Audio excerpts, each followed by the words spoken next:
আজ মা অন্নপূর্ণার মহা অষ্টমী পুজো। তা অষ্টমী পুজোর দিন খুব ইচ্ছা ছিল যে একটু ফুলের মালা দেব তৈরি করে। কাল বড় ননদিনী এসছে এই পুজো উপলক্ষে।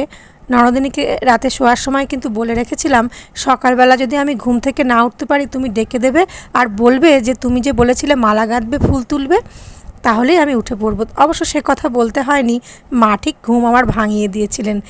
ছোটোবেলায় যেরকম করে ফুল তুলে তুলে বেড়াতাম আর মালা গাঁথতাম, সেই রকম সেই ছোটোবেলাটাও আজকে ফিরে পেলাম। আর সাথে পেয়েছিলাম ছোট্ট সম্পদকে। ও আমাদের বাড়িতে পড়তে আসে, আমাদের পাড়ারই ছেলে। আর আমার সঙ্গে কিন্তু ওর খুব ভাব। আর ওকে দেখতে পেয়েই আমি বললাম, ও ফুল তুলতে এসেছিলো, আমি বললাম আজ আর বেশি ফুল নিস না, তুই একটু গাছের ডালটা নিচু করে ধর। আর সাথে তো বড় ননদিনী ছিলই, সে তো যে কদিন আমার বাড়িতে থাকে আমাকে যথেষ্টই সাহায্য করে, সমস্ত কাজেই সাহায্য করে। আর ফুল তোলাতে করবে না তাই হয়?